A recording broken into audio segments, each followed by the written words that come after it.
सोच कर देखिए, आपको एक दिन पता चले कि अब एक वर्ल्ड एंडिंग इवेंट के कारण पूरी दुनिया के सारे लोग मर चुके हैं, सिर्फ आपके अकेले को छोड़कर। अब बड़े बड़े होटल्स, मॉल्स सब कुछ खाली पड़े हैं, सब कुछ फ्री है। बिना इंसानों के शहरों को जंगलों ने ढक लिया। अब ऐसा ही कुछ होता है हमारी 2025 की लेटेस्ट पोस्ट एपोलिप्टिक सीरीज अर्थ एबाइड्स में।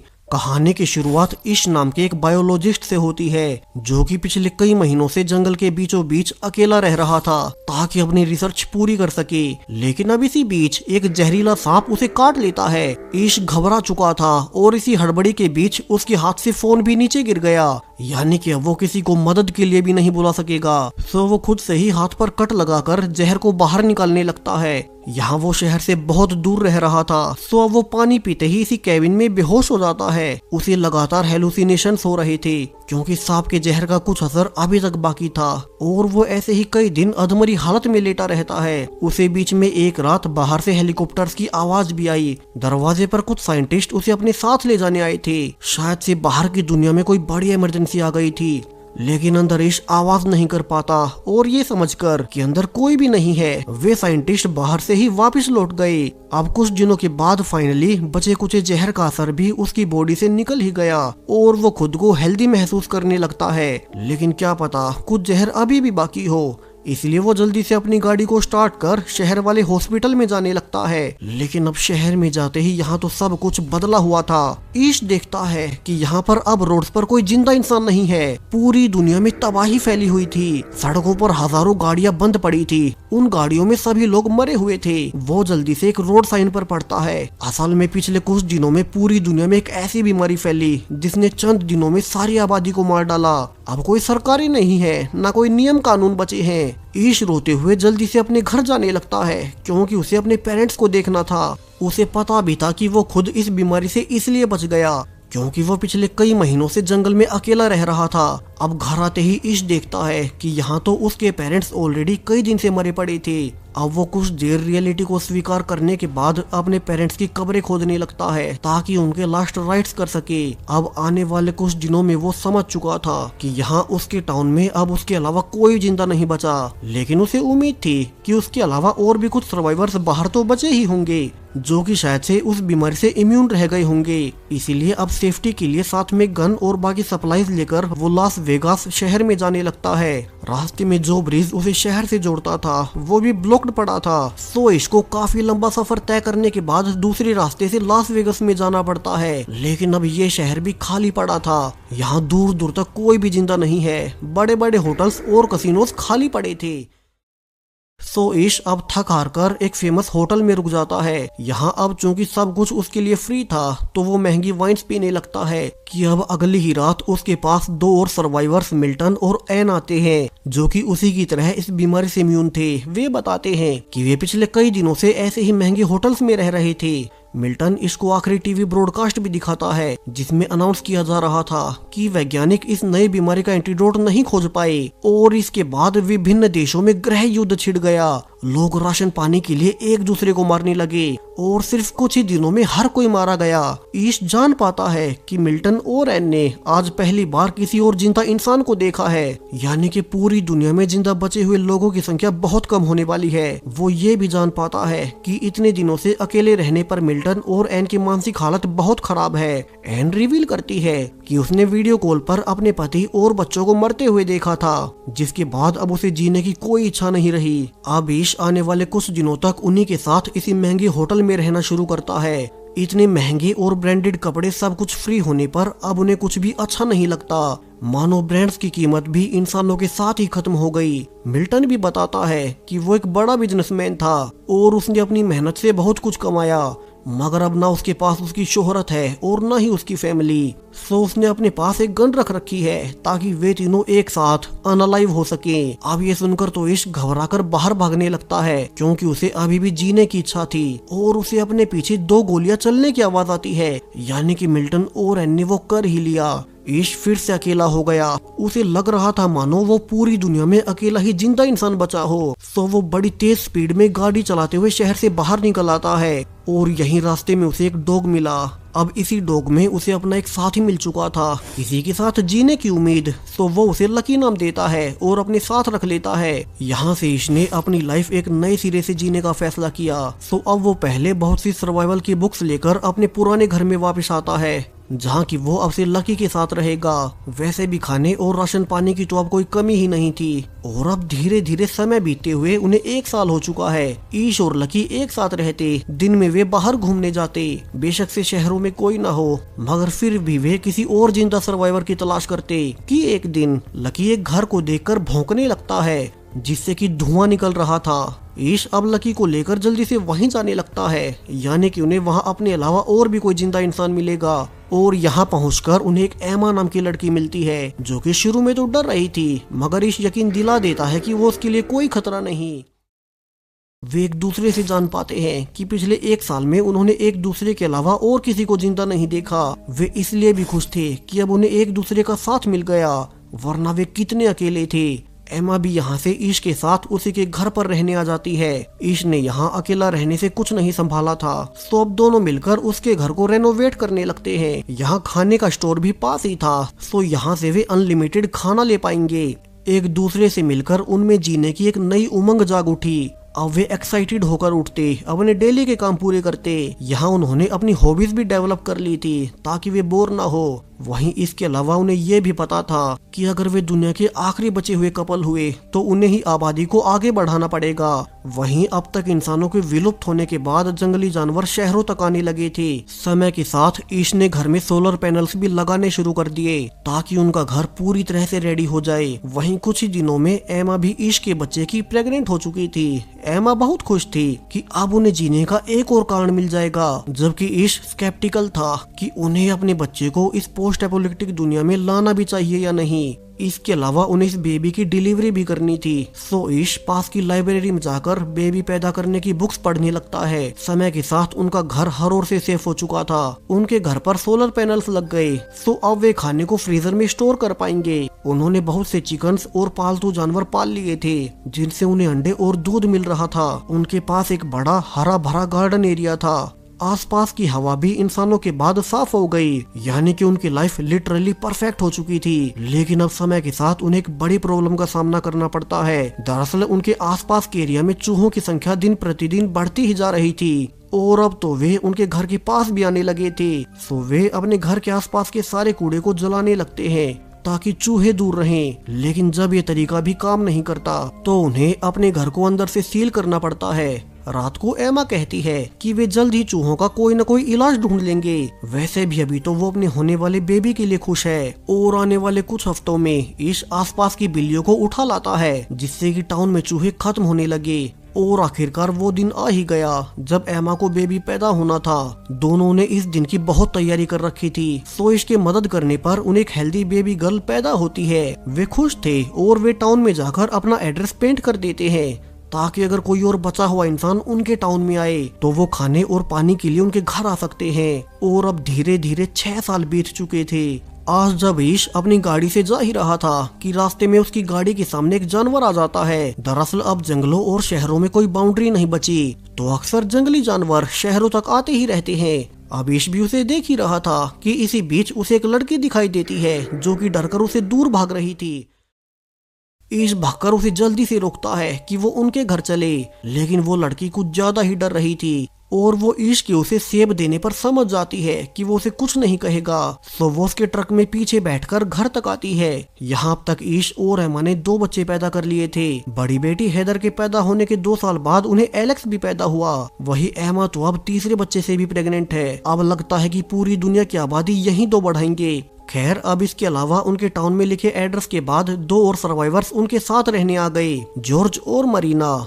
हालांकि वो नई लड़की अभी तक डरी हुई थी और वो ट्रक से नीचे नहीं उतरती। यहाँ बाकी सब भी ज्यादा जोर जबरदस्ती नहीं करते, और वो लड़की आज की रात उसी ट्रक में ही रही। अब सुबह जब मरीना उसे खाना भी देने जाती है तो वो घबरा जाती है। सो मरीना उसे अपनी कहानी सुनाती है, कैसे वे भी एक साथ ही भटक रहे थे। फिर उन्हें ईश और एमा का एड्रेस मिला, और फिर वे पिछले कई सालों से यहीं आराम से रह रहे हैं। यहाँ किसी चीज की कमी नहीं। अब उस लड़की को नहाने का कहकर मरीना उसके सामान से अजीब सी ड्राइंग्स देखती है। इसके अलावा एक लेटर भी था, जिसमें कि उस लड़की का नाम ईवी लिखा हुआ था। अब मरीना ये लेटर सबको दिखाती है जिसे कि ईवी की माँ ने लिखा था कि जिसे भी ईवी मिले वो उसका ध्यान रखे।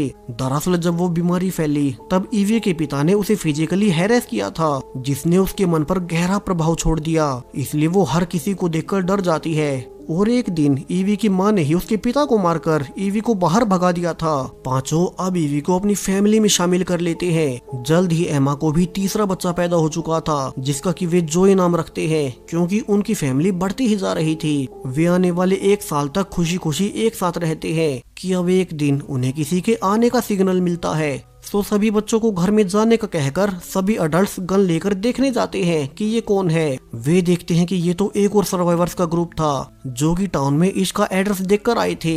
अब इस ग्रुप में थे मोली, जीन, एजरा और उनका बेटा रईफ। सो अब वे उन्हें भी अपने साथ ले चलते हैं। मोली रिवील करती है कि वे पिछले 8 सालों में 4 ही जिंदा लोग देख पाए, मगर उनका कोई ठिकाना नहीं था, वे मारे मारे फिर रहे थे। सो एमा कहती है यही अब उनका घर है, यहाँ वैसे भी रिसोर्सेज की कोई कमी नहीं, वे एक साथ मिलकर एक नई सोसाइटी बना सकते हैं। अब इस नए ग्रुप में मोली एक डॉक्टर रही थी, यानी कि अगर किसी मेंबर को चोट भी आती है तो ग्रुप में एक डॉक्टर का होना उनके लिए बहुत काम आएगा। अगले ही दिन ईश नए मेंबर्स को रूल समझाने लगता है। अब चूंकि शहर और जंगलों में कोई बाउंड्री नहीं बची तो बहुत बार जंगली जानवर उनके आसपास घूमते रहते हैं, इसलिए जब भी वे बाहर टाउन्स में सप्लाईज लेने जाएं तो उन्हें हथियारों और किसी न किसी के साथ जाना होगा। सभी अडल्ट्स आज एक साथ टाउन के दूसरे कोने तक आ जाते हैं जहाँ की एक हॉस्पिटल भी था और मोली एक डॉक्टर होने के नाते यहाँ से बहुत सी दवाइयाँ ले पाएगी। अब वे काम की सभी सप्लाईज को लेकर वापिस से घर लौट आते हैं। यहाँ नई मेंबर जीन एक सिंगर हुआ करती थी, तो वो सब के लिए परफॉर्म करती है। जीन इसके अलावा अपने बॉयफ्रेंड इजरा से प्रेग्नेंट भी थी। वहीं आज जॉर्ज और मरीना भी इतने सालों बाद पहली बार इंटीमेट होते हैं। अब आने वाले महीनों में जीन और मरीना दोनों एक एक बेबी को जन्म देती है और अब ऐसे ही धीरे धीरे 14 साल बीत चुके हैं। ईश और एमा पहला कपल जिन्होंने फैमिली शुरू की थी, अब उनकी फैमिली बहुत बड़ी हो चुकी है। वे आज अपनी सबसे बड़ी बेटी हैदर का बर्थडे सेलिब्रेट कर रहे थे। यहाँ ईश अब अपने ग्रुप के सभी बच्चों को पढ़ाता ताकि उन्हें पहले वाली दुनिया का भी सब पता हो। पहले वाली दुनिया जो कि आबाद हुआ करती थी, वहाँ की सोसाइटीज काम कैसे करती थी, वहीं आगे आने वाले समय में उन्हें ही दुनिया को आगे बढ़ाना होगा। सो ईश बच्चों को सब समझाता। अब एक दिन जब बहुत तेज तूफान आया था तो वे नोटिस करते हैं कि उनका डॉग लकी तो घर पर नहीं है। ईश जल्दी से उसे ढूंढने जाता है और देखता है कि लकी तो बेचारा एक पेड़ के नीचे दबकर मारा गया। ईश इससे बहुत दुखी था क्योंकि लकी उसे तब मिला था जब उसने जीने की उम्मीद खो दी थी। लकी एमा से भी पहले से उसके साथ था, तो वे लकी की अपने गार्डन में एक समाधि बना देते हैं। उसे ग्रुप के पहले मेंबर का दर्जा मिलता है जिसकी वजह से उनका ये ग्रुप शुरू हो पाया। और फिर समय के साथ ईश की फैमिली के मेंबर्स बढ़ते ही रहे। अब आज जब ईश अपने बच्चों को देख ही रहा था कि एक जंगली शेर उनके घर पर घुस आता है, ईश बाकी बच्चों को बचाने के लिए उसके सामने आ गया और जब तक बाकी लोग उसे बचाने आ पाते तब तक वो शेर ईश को बुरी तरह से चीर फाड़ कर जा चुका था। डॉक्टर मोली जल्दी से बाकी लोगों के साथ ईश को बचाने की कोशिश करने लगती है। फॉर्चुनेटली उनके पास सभी दवाएं थी और मोली की टाइमली एक्शन लेने से वे ईश की जान बचा ही लेते हैं। एमा भी गन के साथ जाकर उस शेर को मार गिराती है ताकि वो फिर से उनके किसी और मेंबर पर अटैक न कर दे। आने वाले कुछ हफ्तों में ईश अब फिर से चलने लग गया था और अब 17 साल पूरे होते हुए बच्चे भी बड़े हो चुके हैं। ईश अपने बेटे जोय और एलेक्स को सर्वाइवल के सारे ट्रिक्स सिखाता। वहीं एजरा का बड़ा बेटा रईफ और ईश की बड़ी बेटी हैदर एक दूसरे को पसंद करने लगे।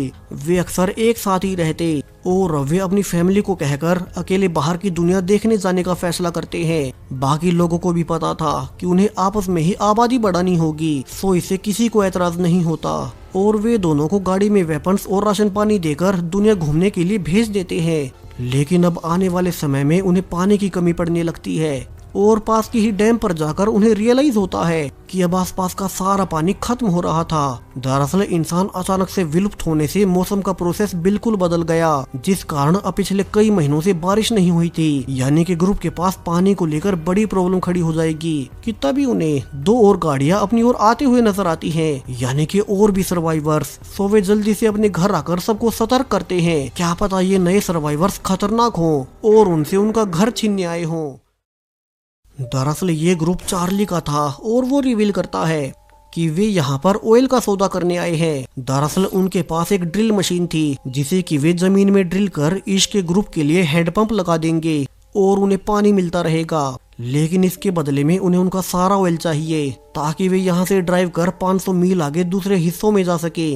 अब इसके ग्रुप के पास वैसे भी पानी की कमी थी तो वे इस ऑफर को मान जाते हैं। वैसे भी वे ऑयल का क्या ही करेंगे। सो इश के कहने पर अब चार्ली के ग्रुप के लोग एक जगह पर ड्रिल करना शुरू कर देते हैं। इस प्रोसेस में वैसे भी कई दिन लगने वाले थे तो तब तक चार्ली का ग्रुप उनकी वेंट्स में ही रहेगा। वहीं ईश समय के साथ नोटिस भी करता है कि चार्ली उतना भी सीधा नहीं, उसने रिसोर्सेज के लिए कई सारे सर्वाइवर्स को मारा था।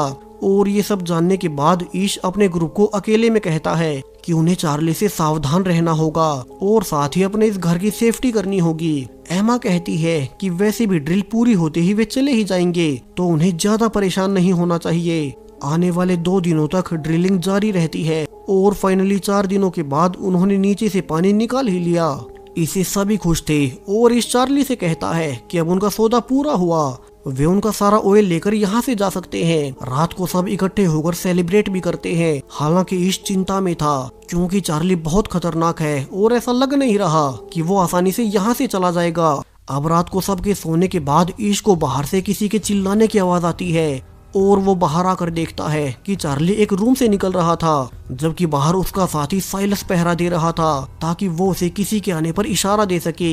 ईश जल्दी से भागकर उसी कमरे में देखने जाता है जहां अंदर ईवी रोए जा रही थी। वो बताती है कि चार्ली ने उसके साथ जबरदस्ती की। ईश जल्दी से अपने ग्रुप को इकट्ठा कर सब बता देता है। यहाँ बाकी मेंबर्स भी बताते हैं कि चार्ली के ग्रुप के पास बहुत सी गन्स है और वो कह भी रहा था कि वो यहाँ से अब कहीं नहीं जाएगा। अब ईश कहता है कि फिर तो उन्हें चार्ली को जान से मारना होगा, वरना वो ऐसे अपने ग्रुप के लोगों को हैरास होते हुए नहीं देख सकते। आज उसने ईवी के साथ ऐसा किया है, कल को किसी और के साथ करेगा। यहाँ बाकी सब भी इसके पक्ष में तो थे, मगर वे ये भी डिस्कस करते हैं कि जब पृथ्वी पर वैसे ही इंसान नहीं बचे तो क्या उन्हें चार्ली को जान से मारना चाहिए। लेकिन ईश के अनुसार अगर वे चार्ली को मार दे तो फिर उसका ग्रुप कुछ नहीं करेगा और वे अब एक साथ चार्ली को घेर लेते हैं। और उसके ग्रुप को पता चलने से पहले ही ईश प्लान के अनुसार चार्ली को जान से मार देता है। ईश को खुद भी बुरा लग रहा था कि उसने पहली बार किसी की जान ली है, मगर उसे ये सब अपने ग्रुप के लिए करना पड़ा। वे अगली सुबह चार्ली के ग्रुप को बताते हैं कि अब वे उनसे बदला लेने का ना सोचे, वे चाहे तो यहीं रुक सकते हैं, मगर उन्हें उनके कामों में हाथ बटाना होगा और अगर वे जाना चाहते हैं तो अभी के लिए हमेशा के लिए निकल जाएं।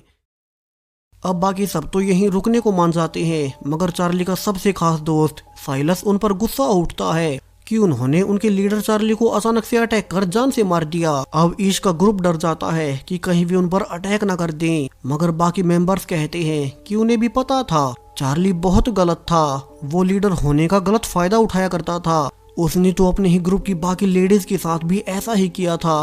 सो वे खुश हैं कि वो मारा गया। अब साइलस अकेला ही था जो कि चार्ली के मारे जाने से बहुत दुखी था। सो ईश उसे बाहर निकाल देता है। हालांकि साइलस कुछ देर बाद वापस भी आना चाहता था क्योंकि उसका बाकी ग्रुप तो यहीं रुक गया और वो बाहर अकेला सरवाइव कैसे करेगा। लेकिन चार्ली उसे अंदर नहीं आने देता क्योंकि चार्ली के गलत कामों में साइलस ने भी उनका साथ दिया था और सजा के रूप में वे उसे यहाँ से निकाल रहे हैं। यहाँ से समय और आगे बढ़ता है। अब पूरे 20 साल बीत चुके थे। बिना इंसानों की दुनिया अब तक बिल्कुल बदल गई। यहाँ अब ग्रुप के सभी बच्चे मिलकर एक नया प्लेन बनाने पर एक्सपेरिमेंट कर रहे थे। ईश का बेटा कहता भी है कि आने वाले कुछ समय में वे इसे परफेक्ट कर लेंगे ताकि वे पहाड़ों से आसानी से नीचे उतर सके। लेकिन अब आने वाले कुछ दिनों में ग्रुप के कई सारे मेंबर्स बीमार पड़ने लगते हैं। उन्हें जल्द ही रियलाइज हो जाता है कि ग्रुप के आधे से ज्यादा लोग फिर से बीमार हो गए और उनमें वैसे ही सिम्टम्स थे जैसे 20 साल पहले फैली उस बीमारी में थे। डॉक्टर मोली अब रिवील भी करती है कि वैसे तो वे उस बीमारी से इम्यून हो चुके थे, लेकिन अब समय के साथ वो वायरस और इवोल्व हो गया। हालांकि ये नई स्ट्रेन इतनी भी पावरफुल नहीं है तो वो इसका इलाज ढूंढ लेगी। सो बचे हुए मेंबर्स बीमार लोगों की देखभाल करना शुरू करते हैं। यहाँ ईश का बेटा जोई तो और बुरी हालत में था, जहाँ पूरा ही ग्रुप इसकी वजह से परेशान तो था ही कि एक दिन ईश की बड़ी बेटी हैदर घर अकेली वापस लौटती है, जो कि रीफ के साथ बाहर की दुनिया घूमने गई थी और वो भी अब अपनी ट्रिप के बारे में सब कुछ बताना शुरू करती है। वो रीफ अपनी गाड़ी लेकर बहुत सारे शहरों को पार कर आगे बढ़ रहे थे। वे हर रोज नई जगहों को खोज रहे थे, लेकिन हर बार हर एक टाउन उन्हें अबेंडन ही मिलता। वे कोशिश कर रहे थे कि उन्हें कोई तो और सर्वाइवर मिले, मगर उन्हें कोई नहीं मिला। सो एक दिन जब वे एक पहाड़ी पर कैंपिंग कर रहे थे कि उन्हें एक आदमी नजर आया। हैदर उसके पीछे भी गई, लेकिन तब तो वो भाग गया, मगर बाद में पीछे से आकर उसने रईफ को चाकू के पॉइंट पर ले लिया और उन्होंने पहचाना कि ये कोई और नहीं बल्कि साइलस ही था। वही साइलस जिसे कई साल पहले चार्ली की मौत के बाद ईश ने अपने ग्रुप से निकाल दिया था। सो उसी का बदला लेने के लिए उसने रईफ को चाकू मार दिया, जिसके बाद हैदर को भी उसे मारना ही पड़ा। मगर तब तक बहुत देर हो चुकी थी और रईफ ने दम तोड़ दिया। उसे वहीं बीच पर दफनाने के बाद हैदर ने वापस आना शुरू किया और रास्ते में गाड़ी बंद पड़ने के बाद उसने अपना बाकी का सफर पैदल ही तय किया। यहाँ से उसे भी पता चलता है कि आधे से ज्यादा मेंबर्स उसी बीमारी से ग्रस्त हो गए जो कि 20 साल पहले फैली थी, मगर ये वेरिएंट पहले जितना पावरफुल नहीं रहा और डॉक्टर मोली इसी का इलाज ढूंढ रही है। यहाँ वे छोटे जोए का फीवर कम करने के लिए उसे ठंडे पानी में भी लेटाते हैं, जहाँ अगले कुछ दिनों में डॉक्टर मोली की दवाइयों से ज्यादातर मेंबर्स फिर से नॉर्मल हो रहे थे। लेकिन ये दवाई जोए पर काम नहीं करती और वो अपने पेरेंट्स से आखिरी बार बात करके दम तोड़ ही देता है।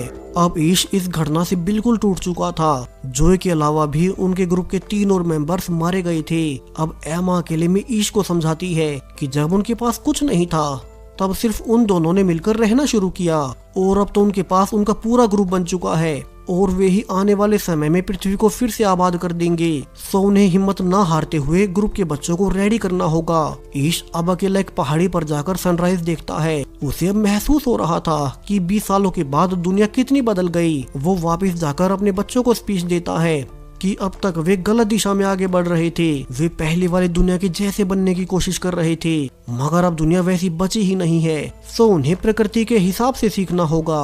अब उन्हें नेचर ही सिखाएगा। अब से उन्हें वो सीखना होगा जो उन्हें इस नई दुनिया में रहने में मदद करे। और अब वे एक साथ मिलकर रेडियो को फिर से चालू करने लगते हैं ताकि वे आपस में एक कम्युनिकेशन बना सके, जहाँ से अब वे एक साथ मिलकर अपनी नई इंसानी सोसाइटी खड़ी करेंगे। वे सोशल इवेंट्स रखेंगे ताकि बच्चों को पता लग सके कि कैसे इंसान एक सोशल जीव है। और वे आसपास जाकर बर्बाद हो चुके शहरों को अपने हिसाब से रेनोवेट करना शुरू करते हैं ताकि वे इस नई दुनिया की नई सोसाइटी शुरू कर सके, जहाँ अब धीरे धीरे इस नई दुनिया को 50 साल बीत चुके थे।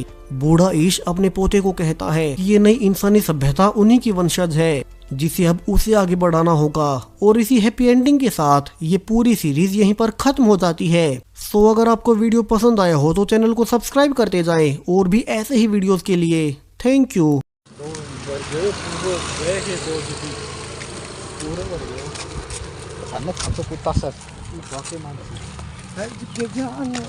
이거 전화 내면 나.